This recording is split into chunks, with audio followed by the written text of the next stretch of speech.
오늘 새벽에도 하나님의 은혜가 저희 여러분에게 함께하기를 기원합니다. 학계의 마지막 말씀입니다. 학계는 하나님 말씀이 임한 날짜가 분명하게 기록되어 있습니다. 1장 1절에서는 6월 1일이었습니다. 2장 1절에서는 7월 21일이었습니다.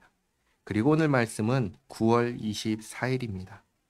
두 번째로 말씀이 임한 7월 21일로부터 대략 60일이 지났을 때입니다. 10절에 다리오 왕 제2년 아홉째 달 24일에 여호와의 말씀이 선지자 학개에게 임하니라. 이르시되 만군의 여호와가 말하노니 너는 제사장에게 율법에 대하여 물어 이르기를 사람이 옷자락에 거룩한 고기를 쌌는데 그 옷자락이 만일 떡에나 국에나 포도주에나 기름에나 다른 음식물에 닿았으면 그것이 성물이 되겠느냐 하라. 학개가 물음에 제사장들이 대답하여 이르되 아니니라 하는지라.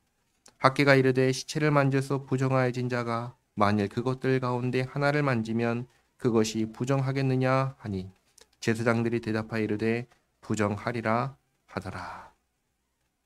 율법에 따르면 이 정결한 것이 부정한 것에 이렇게 닿으면 부정한 것이 정결해지는 것이 아니라 정결한 것이 부정해졌습니다.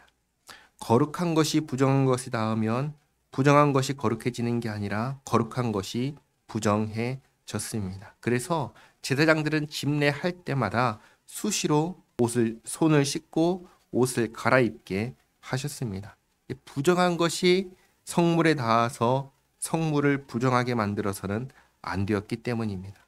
14절에 이에 학개가 대답하여 이르되 여호와의 말씀에 내 앞에서 이 백성이 그러하고 이 나라가 그러하고 그들의 손의 모든 일도 그러하고 그들이 거기에서 드리는 것도 부정하니라. 귀한 백성들이 처음에는 하나님의 말씀을 듣고 회개했습니다. 그리고 성전 건축을 시작했습니다. 근데 막상 시작해 보니까 너무나 막막합니다. 도구도 없고 재료도 없고 돈도 없습니다. 옛 성전을 본 사람들 눈에는 너무나 볼품없어 보였습니다. 그래서 낙심하고 그래서 주저하고 그래서 7월 21일에 하나님께서 두 번째로 말씀하셨습니다. 하지만 여전히 그 마음이 바로 서지 않는 겁니다. 말씀을 듣고 순종은 하지만 속에는 마음에는 믿음이 없는 것입니다. 그걸 두고 말씀하시는 겁니다. 내가 함께하고 내가 성전을 영화롭게 하겠다고 했는데 왜 여전히 이러고 있느냐. 그리고 다시 말씀하십니다. 15절에 이제 원하건대 너희는 오늘부터 이전 곧 여호와의 전에 돌이 돌 위에 놓이지 아니하였던 때를 기억하라. 그때에는 20고루 곡식 더미에 이른즉 10고루 뿐이었고 포도즙 틀에 50고루를 기르러 이른즉 20고루 뿐이었었느니라. 과거에는 곡식도 포도즙도 절반밖에 수확하지 못했습니다. 왜 그랬는가? 17절 만군의 여호와가 말하노라 내가 너희 손으로 지은 모든 일에 곡식을 마르게 하는 재앙과 깐부기 재앙과 우박으로 쳤으나 너희가 내게로 돌이키지 아니하였느니라. 앞에 이 내용은 1장에서 보았습니다. 귀한 백성들이 18년 전에 귀환해서 2년 동안 성전을 재건하려고 하다가 방해를 받고 포기했습니다.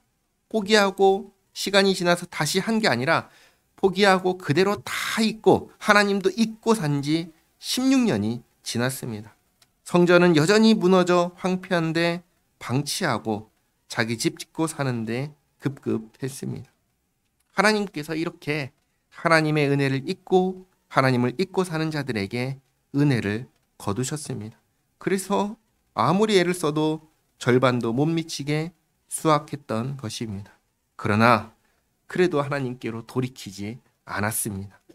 자, 하지만 18절 너희는 오늘 이전을 기억하라. 아홉째 달 24일 곧 여호와의 성전 지대를 쌓던 날부터 기억하여 보라. 오늘 말씀이 임한 날이 9월 24일입니다.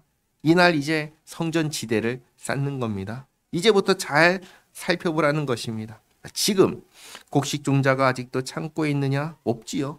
포도나무, 무화과나무, 석류나무, 감람나무 열매가 맺지 못하였느니라. 그러나 오늘부터는 내가 너희에게 복을 주리라. 지금까지는 창고에는 열매가 없고 나무들은 아무 열매를 맺지 못했지만 성전 지대를 쌓는 오늘 이후로 열매가 가득하게 하겠다는 말씀입니다. 20절에 그달 24일에 여호와의 말씀이 다시 학개에게 임하니라. 이르시되 너는 유다 총독 스룹바벨에게 말하여 이르라. 내가 하늘과 땅을 진동시킬 것이요 여러 왕국들의 보좌를 엎을 것이요 여러 나라의 세력을 멸할 것이요 그 병거들과 그 탄자를 엎드러뜨리리니 말과 그 탄자가 각각 그의 동료의 칼에 엎드러지리라. 만군의 여호와가 말하노라. 스알디엘의 아들 내 종 스룹바벨아, 여호와가 말하노라. 그날에 내가 너를 세우고 너를 인장으로 삼으리니 이는 내가 너를 택하였음이니라. 만군의 여호와의 말이니라 하시니라. 아멘. 여기 인장, 도장으로 삼는다 라는 말은 스룹바벨을 통해서 하나님의 일을 하시겠다는 뜻입니다. 창세기 41장을 보면은 애굽 왕 바로 왕이 요셉에게 자기의 그 인장 반지, 도장 반지를 빼어서 주는 장면이 나옵니다. 그리고 요셉을 어떻게 하죠? 애굽의 전국의 총리로 세웠습니다. 왕의 뜻을 이루는 자로 세웠습니다. 마찬가지로 천하만국을 다스리시는 하나님께서 스룹바벨을 인장 삼아서 스룹바벨을 통해 하나님의 뜻을 이루겠다고 하시는 말씀입니다. 자, 그러니 어떻게 하라는 말씀입니까? 하나님을 믿어라. 하나님을 신뢰해라. 하나님을 향하여 온전한 마음을 가지라는 것입니다. 학개서 말씀을 전체를 정리하면 이렇습니다. 하나님의 은혜를 받고 귀환한 귀한 백성들이 귀환한 지 2년 만에 성전 재건을 포기하고 황폐한 성전을 뒤로하고 산 지 16년이 지났습니다. 16년 만에 하나님께서 학개를 통해서 말씀하신 겁니다. 지난 6월에 말씀하시자 지난 16년의 세월을 회개하고 삶의 우선순위를 고치고 성전 건축을 시작합니다. 근데 막상 16년 만에 다시 성전을 건축하려고 하니까 볼품도 없고 보잘것도 없고 그래서 낙심합니다. 손이 더딥니다. 하나님께서 7월 달에 선지자 학개를 통해서 말씀하시자 다시금 힘을 내서 성전 지대를 쌓는 데까지 옵니다. 하지만 여전히 마음은 어때요? 마음은 온전히 하나님을 향해 서 있지가 않은 겁니다. 믿음이 여전히 없는 겁니다. 순종은 하지만 여전히 믿음이 없습니다. 하나님께서 함께 하시고 성전의 영광을 이전 영광보다 더 크게 하겠다 하셨어도 여전히 이 속은 정말 그럴까? 믿지 못하고 부정적인 겁니다. 하나님께서 9월에 선지자 학개를 통해서 말씀하십니다. 성전 지대를 쌓는 오늘을 기준으로 과거와 이후를 비교해봐라. 내가 복을 주겠다. 그리고 총독 스룹바벨을 통해서 이 모든 일을 이루겠다 하십니다. 우리는 역사 이후를 살고 있습니다. 역사적으로 결국 성전은 어떻게 되었죠? 성전은 지었습니다. 그리고 하나님께서 말씀하셨던 그 영화로운 성전은 이후에 스룹바벨의 후손으로 오신 예수님을 통하여 성취되었고 장차 예수님께서 다시 오심으로 완성될 것입니다. 자, 그러면 한번 생각해 보시기 바랍니다.